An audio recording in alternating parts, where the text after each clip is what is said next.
Bro, even the breathing freaked me out. Ooh, that's a hot mug, guy. Nosferatu is such an interesting creation and amalgamation of previous films. Obviously, it is very much borrowing from Bram Stoker's Dracula, but it is also a remake of a film that was essentially a ripoff of Bram Stoker's Dracula, being Nosferatu from 1922.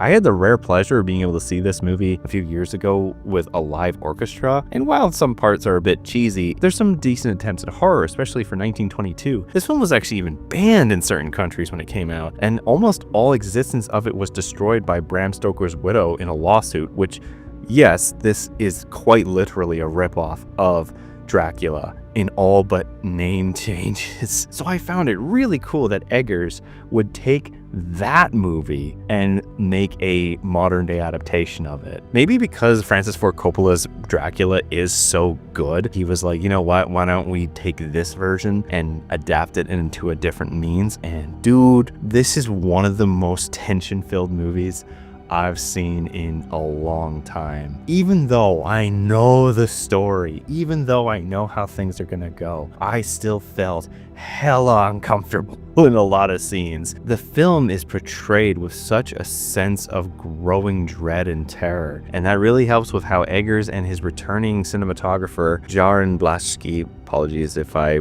butchered that, know how to make the camera a part of the terror. Much like how John Williams can take seemingly simple notes and turn them into unforgettable melodies, these guys are able to make motions as simple as a camera literally turning in a full circle into something of pure terror. If you know the story of Bram Stoker's Dracula, you basically know this one all but the name changes. Instead of Nina, it's Ellen. Instead of Harker, it's Thomas. Instead of Dracula, it's Count Olaf. And I am so happy they never showed you what he looked like in the trailers. I was really worried they would, but they don't. And holy shit, did they build up that reveal. And even then, it's still not fully revealed. The terror is just so embedded in Bill Skarsgård's performance. The guy breathing makes you just go, ugh. And he's not the only one. Everyone is doing a really good performance in this movie. Lily Rose Depp is actually really good, and I think she's just trying to make everyone forget that she was in The Idol. Nicholas Hoult is fantastic as Thomas. The guy goes through the scariest bits in the entire movie, in my opinion, but he also has some of the most cinematic moments when the horse carriage comes up to him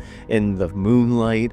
Oh, and the turn in the carriages in front of him, so good, such a good shot. The amount of times that I must have been freaking out the guy next to me, I can't count. I was just so involved in this film. I was grinning, I was going, oh, I was in shock. I was getting the heebie-jeebies. And watching this in IMAX was a bonus because much like the previous films, they shoot it more of a square ratio than a widescreen. And the sound design, fuck me, oh, fuck, so good. These guys know how to shoot both in daytime with color, and then at night, they are able to make it seem as though it's black and white, but it's not. Instead of it feels like the world has been removed of its color because of the terror that the Count creates, because of the embedded disease of evil that he exudes. And of course, with an Eggers movie, there's still a little bit of weird stuff here. There's a little bit of body horror. There's a little bit of like, wow, that's pretty brazen. But even then, it's tame, especially in comparison to The Lighthouse. Also, that's something I want to make a note for those of you who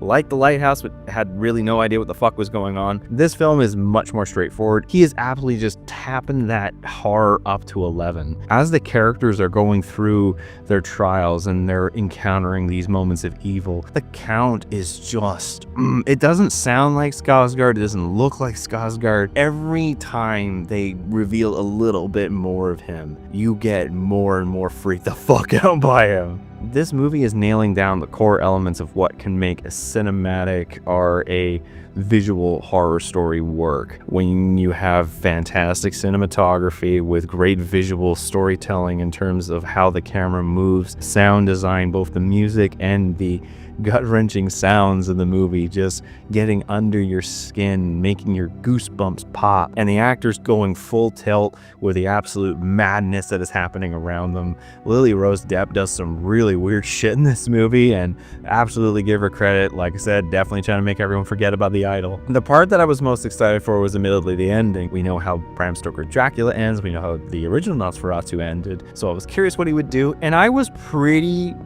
satisfied. I liked what he did. I have been thinking about the last 2 shots of the movie for the last 24 hours, and damn, I want to go and watch it again. I cannot say enough about this movie.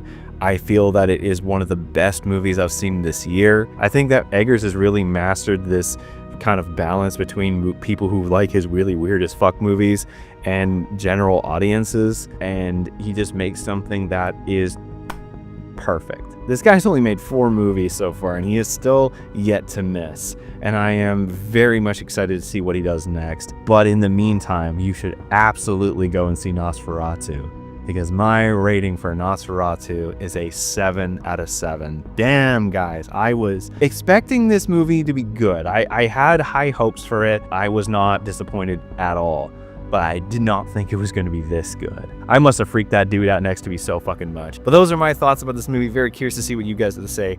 Please let me know in the comments below. What's your favorite Eggers movie that he's done? Anyways, guys, hope you enjoyed this review. If you did, leave a like. If you're interested in more, subscribe. And I'll be sure to be doing my best and worst movies of the year list very soon, so make sure to keep an eye out for that. We're almost at the end of the year, guys. Thank you all for being along for this ride, and I'm very much looking forward to ending the year on a high with these videos. So until then, see you guys next time.